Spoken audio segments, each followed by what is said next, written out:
A Week to Remember by John, an office worker who just returned from vacation. Last week was very special. It was full of memories, good and bad. I would like to tell you everything. On Monday, we didn't have to work because it was a holiday. The weather was perfect for a picnic, so my family and I went to the park. They were at the park last Saturday too, and they told us it was very calm and peaceful.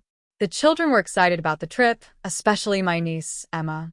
She was happy yesterday, and I could see it in her smile. We played games and ate lunch together. The cake was delicious. My sister made it, and everyone loved it. It was a wonderful experience to spend the day with the people I love. On Tuesday, we went back to work. He wasn't at the meeting this morning, so we had to wait to begin. You weren't there when I arrived, but I understand there was traffic. Our boss gave us a new project. We weren't aware of the changes, so we had many questions. Were you able to finish the project? I wasn't. It was difficult, and it wasn't easy to solve the problem, but we tried. Some things we could do, some we could not. Wednesday came, and he was finally at the meeting. He explained everything very well. I thought he would not be clear, but he surprised us. He was the best player on the team when we worked on the last project, and he continues to be very helpful. Thursday was quiet. We worked on our tasks and organized the documents. Later that day, my friend Maria didn't look well. She wasn't feeling well yesterday, and I think she needed rest. Friday was interesting. We had a small party for one of our coworkers. They weren't interested in the proposal the manager gave us, but they were happy to celebrate the birthday. We laughed a lot and shared stories. Was the movie interesting? Someone asked. We watched a short film about teamwork. It was good. Saturday arrived again. My friends asked me, "Who is going to plan the next trip?" I said, "I don't know. Who could do it better than you?" We laughed. I would help if I had more time. Later, I visited my uncle's house, but they weren't at home when I called. I waited a bit, then left a note. I said I would come back another day. I didn't mind. I walked to the cafe nearby and read a book. The books were on the table, and I picked one with a nice cover. On Sunday, I stayed at home. I was tired. My friends called and asked, "Were you at the party last night?" I said, "No, I stayed in. I was too sleepy." They said it was fun, but I needed to rest. I think I would not enjoy it if I went. I remember asking myself, who is going to do this, when I saw all the cleaning I had to do. But I did it. Slowly. And I felt proud. Later, I listened to music and made tea. I thought about the week. We were surprised by the news about the company, but we stayed calm. I realized something. Life isn't always easy, but it's full of moments that teach us. Some days are busy, some are calm. It was a wonderful experience to live that week, with family, friends, and work. I could not ask for more. Chapter 2. A Visit to Grandma's House. On Monday evening, I visited my grandmother. She lives in a small house in the countryside. The road to her house is quiet and beautiful. I thought it would rain, but the sky stayed clear. When I arrived, she was waiting for me. She was happy yesterday because she had made her favorite soup. I said, "Grandma, your house smells amazing." She smiled and said, "Sit down and eat." We talked about many things. I told her, "We didn't have much time last week, but I missed you." She said, "I know. That's why I made your favorite meal." She asked me about work. I said, "We weren't aware of the changes at first, but now everything is more clear." After dinner, she showed me old photos. They were on the table, covered in a little dust. She laughed and said, "Look at your hair when you were 10. We drank tea and listened to soft music.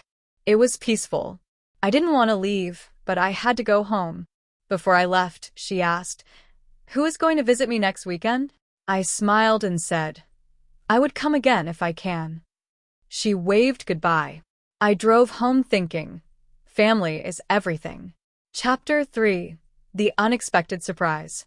On Wednesday, something unexpected happened at work. We had a surprise meeting. Everyone was nervous. The manager came in and said, "We were surprised by the news, but don't worry." I looked around. Some people were calm, but others were afraid. He told us the company would change some departments. At first, I thought it would not be good. But then he explained the reasons. It made more sense. One of my coworkers, Mark, was worried. He wasn't sure if he could keep his job. I said, let's wait. Maybe it's a good opportunity.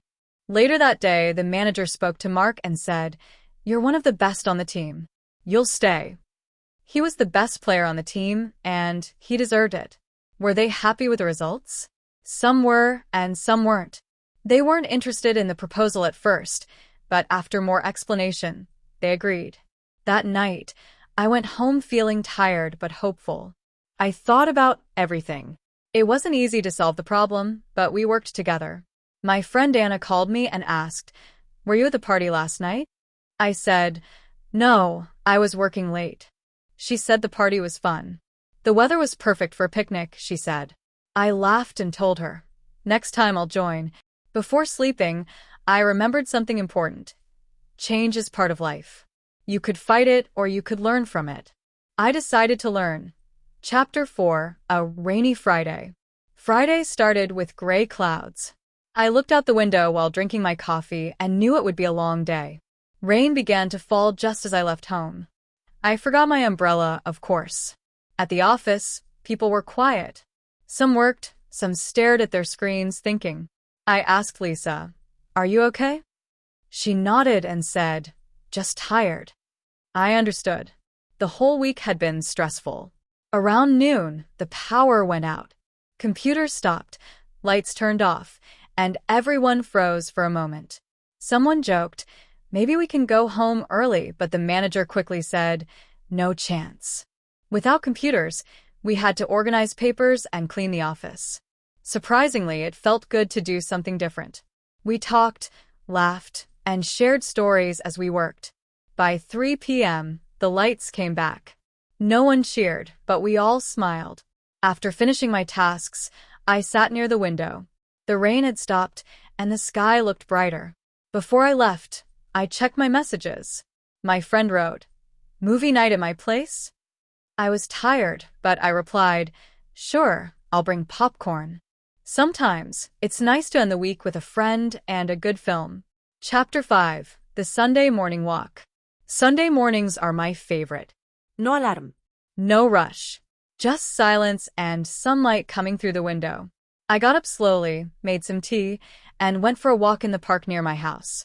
The trees were green, and the air smelled fresh after the rain. Birds were singing. People were jogging, walking dogs, or sitting on benches reading. I saw an old man feeding pigeons. He smiled at me and said, "Beautiful morning, isn't it?" I smiled back. "Yes, perfect for a walk." We talked for a few minutes. He said he comes every Sunday, same time, same bench. As I walked on, I passed by 2 kids playing with a ball. Their laughter made me smile. Moments like this remind me that happiness is often simple. At the end of the path, I sat on a bench and closed my eyes for a moment. No noise, no phone, just the sound of wind and leaves.